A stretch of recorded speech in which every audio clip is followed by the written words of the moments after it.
Good morning, everyone. Welcome to What's Your IQ? Tell us about your impact quotient. With Nancy Barbie. I'm so happy to be here today with my guest, Anna Pinkney. Anna is a fabulous person. She is an entrepreneur. She's a chef. She's an author, but she's also a polio survivor. Welcome, Anna. When we say that she's also a polio survivor, I might have to change the intro and say that first, because everything I am is a result of me being a polio survivor. So I might just have to switch that around for the next one. Okay, sounds good. This will be a three-part series. I've talked to Anna about a three-part series, and this first session will be about her early life and what it was like contracting polio and what she had to go through during that particular time. So Anna's from Chicago, and she is a polio survivor, but she's also done a lot of other things, and we're going to hear about those in later episodes. So Anna, all yours. Tell us about your early life. Well, thank you so much. I'm going to take everybody back to Labor Day, 1944. And I was 18 months old. My dad came into the bedroom to take me out of my crib, and I tried to stand up. And when I did, I couldn't. And then I fell back down again on the second try. And when he touched my forehead and he realized that I had a raging fever, in that nanosecond, he knew that the polio epidemic that was sweeping New York City had come to Brooklyn, New York. Our family doctor had an office in our apartment building in Brooklyn with a separate entrance. And he called Dr. Suna, and he answered the phone. And he said to Dr. Suna, "We have a really big problem." And he said, "Well, come right over." And we walked around the corner to the doctor's office. And my father holding me tight across his belly, Dr. Suna did a spinal tap, took it in the back to his little laboratory, and came back and said, "It's polio." And they hustled me off to the hospital. And when both of them saw that children were left there alone in their cribs, and parents were allowed to come for 1 hour a week to see them, and sometimes through a glass window, Dr. Suna looked at my dad, who was terrified, and said, "Let's bring her home. I'll take care of her at home." And they took me home. I shudder to think of what could have happened had they left me there without comfort and without understanding. And so they watched me for a while. They called the March of Dimes, who said, "Well, we'll just keep an eye on this and see what happens, see what's left when the infection dissipates." And my father was just upset and didn't understand why we had to wait. And there was nothing that could be done in those days. My father then read an article about Sister Elizabeth Kenny, the Australian nurse, and they called the nurses sisters in Australia when she was in military. And he read that she was in New York and that she had been to the United States, and the doctors were ignoring her and ostracizing her and said, "No, you don't understand." And she said, "Well, I treated an outbreak in Australia with the Aboriginal peoples near me, and I have a treatment for this." And they refused to listen. So it was very difficult for her to get any traction whatsoever on that process. Well, my father was convinced that there was an answer somewhere buried in there, and he called every single hotel in New York City to find her. And when he did, he spoke to her assistant, who said, "Well, sister would be delighted to see your child. What hospital is she in?" And my father said, "She's not in hospital, she's at home." And she said, "I'm so sorry, but sister cannot go to a private home. She's in enough trouble with the medical community that if she does that and there's no doctor, it won't work for her. It's too terrible for her right now here in America." And they hung up. And my father watched me all night long. And he sat there and he watched me trying to figure out my neck. He was watching me kind of do this. And he got scared that whatever paralysis had happened to my right leg was now about to transfer and move. And he called back and he said, "I will do anything to get sister to come to see my child." And she acquiesced. And my father went to New York, borrowed a car, went to New York, picked up a large woman with a big hat sitting in the back, assistant sitting in the front. And when they got to the curb of the apartment building, sister said, "The child's doctor is here, yes?" And my father said, "No." And she said, "I don't leave the car unless he's here." And Dr. Suna left a patient in the office, came around and escorted Sister Elizabeth Kenny into our little one-bedroom apartment in Brooklyn. When she saw that I was sitting on the kitchen table, my mother had put towels and blankets on the table. I was sitting with my back against the wall, she said. And in front of me was my two legs. One of them was casted. The March of Dimes had decided that because my foot was dropping, that they would put it in a cast in the hopes that that would keep it upright. Of course, it wouldn't. And so I had a cast on at that time. Sister saw the cast. She asked for scissors. She cut the cast off, and according to my father, her exact words, she hurled it across the kitchen and said, "We are not treating a broken leg, we are treating polio." And that was the first day of the hot pack treatments. My mother had been told to have water boiling on the stove. There were 3 pair of those old-fashioned rubber gloves, and told my father in advance to get an old wool blanket, cut it into strips. It was wartime. He had to go on the black market to find an old wool blanket, and hot strips put into the boiling water, taken out with all those rubber gloves and wrung out, and then wrapped all around my leg from my toes to my thigh, all around. And then dry strips of wool on top of the wet wool so that all the wet heat would go in. And because there was no plastic in those days, oilcloth, tablecloth put around my leg so the heat would stay in. And I have a memory, the first sound, my oldest memory, is of me crying because of the pain of that hot, wet wool. And so when the wool cooled off, unwrapped, did it one more time, and then cocoa butter as a massage. And that was my life almost daily for a long time. The interesting thing that I have now learned is that people who had a better outcome with their initial polio have had worse late effects of polio now. And it was because if this nerve was killed from polio, the next door neighbor sent out these little shoots to help to keep the muscle activated. So all of a sudden I'm up and I'm walking around. Yes, I still had the drop foot, but I was in pretty good shape for quite a while. And it was because of these little tiny sprouts that the next door neighbor had sent out.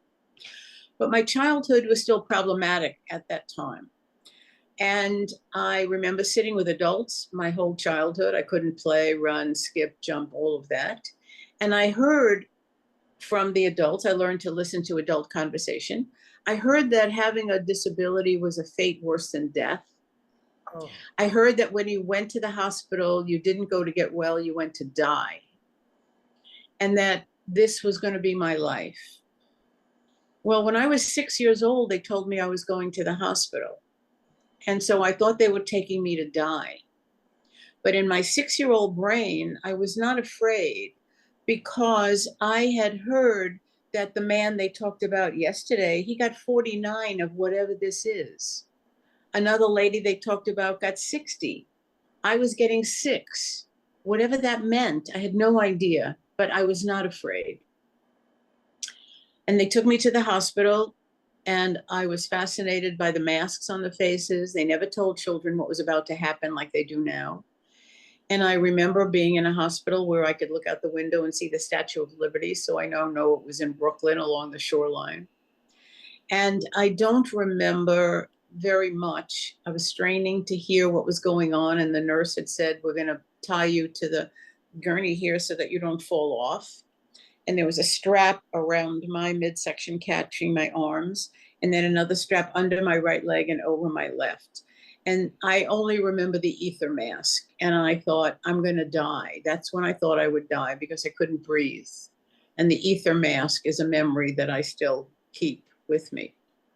So I began to wonder what it would have been for my 6-year-old self if I could have written her a letter and told her what her life was going to be, the good, the bad, and the ugly.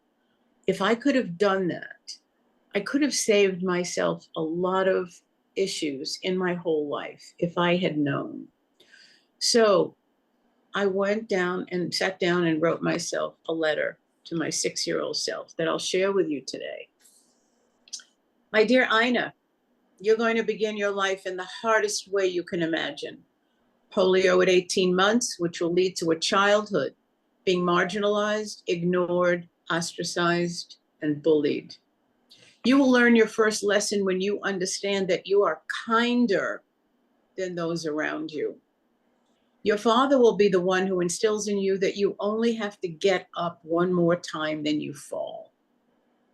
And he will always be there to part another Red Sea of impossibility. You will marry Bill Pinkney, who will sail around the world solo. And when you understand that his best life will be spent on the sea and yours on land, divorce after 36 years, you will each leave the marriage better people than when you began it. And neither of you will ever forget why you loved each other. Your life experiences will read like a novel and seem a dream to many. You will hang out with Maya Angelou in Greenwich Village, dance with Fred Astaire, go skydiving, class 10 whitewater rafting and scuba diving. You will ski the Alps and the Rockies on your one good leg. You'll feed Wolfgang Puck, Maria Tallchief, Julia Child, and many Chicago chefs who will grow before your eyes and make this city a world-class food destination. You will experience great kindness from Anthony Bourdain, wipe the brow of Mikhail Baryshnikov in the wings of the ballet, appear on a global live stream on World Polio Day to speak about the Global Polio Eradication Initiative for the Gates Foundation and Rotary. And Bill Gates will follow you on Twitter. You will try hard to find your place in corporate America, having 21 jobs and getting fired from 19 of them, but learning something from each one that you will use later. You will be fearless, Ina, but never reckless, and always see yourself as the causative agent in your story, never the victim. You'll bake your first cake at age 37 and find a strange and exciting joy in that. From that one cake, you will build a baking kitchen, teach yourself how to bake, and create a dessert catering business in 1980 when that does not exist. You will open your restaurant in 1991 at the age of 48 and realize there is great power in being underestimated. Ina's Kitchen will change the landscape of breakfast forever in Chicago, and it will matter. You will ultimately be known as an entrepreneur way ahead of her time, who created the smoking ban in Chicago, co-founded the Green Restaurant Coalition, and found a recipe for success in compassion, exacting standards, and sheer willpower. Ina's Kitchen will become a theater piece and a stage upon which the Ina will be reborn. You will try with all your might to fit in, and like most polio survivors, pass for normal for many years until the late effects of polio take their toll. First with a brace, then a cane, then a walker, and now a wheelchair and a scooter. It will change you and encourage a new direction and commitment and mission. After a 33-year career that will bring you much joy and heartache, you will find your exit strategy and pivot to new and exciting ways to use your knowledge and experience. You will write a memoir cookbook. You will be the subject of an award-winning documentary called Breakfast at Ina's on Amazon Video. You will write a monthly column in the Chicago Tribune about breakfast. Companies will hire you to speak at conferences about breakfast. You will finally get to eat breakfast. What you will love the most are the relationships that will sustain you, especially with the Rotarians you will meet around the country, around the world. And you will accept it because you will feel the grace of all you have tried to accomplish and are no longer 6 years old and afraid that you will never belong. And so when I talk to Rotarians around the world, around the country, I always end by thanking them for every minute they have spent and every dollar they have raised, so that in my lifetime, I might see the end of polio. Oh, wow. What a story, Anna. What a story. You've done so many things, but what made you as a child? I mean, here you are as a child, and so many people that are different and have issues just give up. What made you be the one that said, "Oh no, I'm going to persevere. I'm going to do some things with my life"? What was in you, you think? When I looked at my mother and I looked at my father, I knew I wanted to be like my father. My father was the person who everybody wanted to know. When he walked into a room, everyone was happy to see him. My mother was living in a certain victimhood. We were rejected by the people in our apartment building who didn't want to play with me or come near our apartment for fear polio was catching. And she struggled. She really, really struggled. She never saw me as whole. She never saw me as okay. I was damaged, and she lived into that. My father, on the other hand, never bought that package. When I was walking back from the doctor's office when I was 15, when they were going to be doing a really brand new kind of surgery on me, a muscle transplant surgery that was very new and quite extraordinary. And when we walked back to his office, all he wanted to do was ask me what kind of car did I want when I turned 16? What kind of car? And we looked at the cars in the street, and of course I wanted a sports car. And he said, we can't do that. You know, it's a clutch and you can't do that. Your right foot will not move that way. And so we'll have to teach you to drive with 2 feet, you know, gas and brake. So he always lived into the possibilities, always. I never can remember anything that I ever approached him with when he didn't say, I got confidence in you.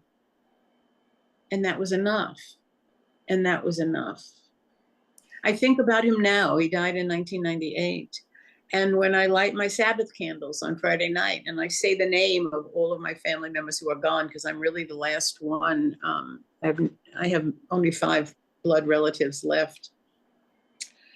I always say, Daddy, did you see what I did this week? I Wow. always say that out loud. You know, And it's, when I talk about my mission, I had no idea that when I closed the restaurant and I sold my book and I traveled the country with the documentary, I had no idea that I would find my way to Rotary and the late effects of polio. And I am now chair of a global post-polio syndrome advocacy group. I know how to advocate for myself, and my goal is always to teach people how to advocate for themselves. And where did I learn? I learned that from my dad. how about that? It's amazing.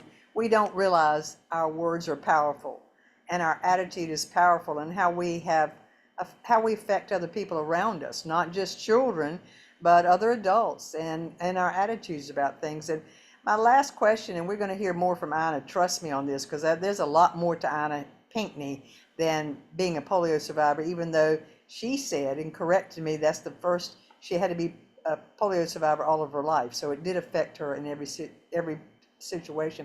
But Anna, my last question for you today is, what impact has this had on your life? Has polio had on your life? What do you wish for other people to know about the impact of polio and polio eradication? So when I hear anti-vaxxers or no vaxxers or vaccine hesitant people, my first thought, which is my most important thought, is that polio is 100% preventable and 100% incurable. And why would you want anybody to take the risk of having a lifelong disability, a painful disability, when you can stop it right now? Exactly. Rotarians, we always say this, that it's a plane ride away. So let's eradicate polio. And Anna, thank you so much for this session. I thoroughly enjoy it. What a great friend that you are. To me, she's a light to my world for many, many years now, and just a great human being. So thank you so much for being a part of this. And we'll see you next time. Stay tuned, folks. There's another part, second part coming. Stay tuned. Thanks, Anna.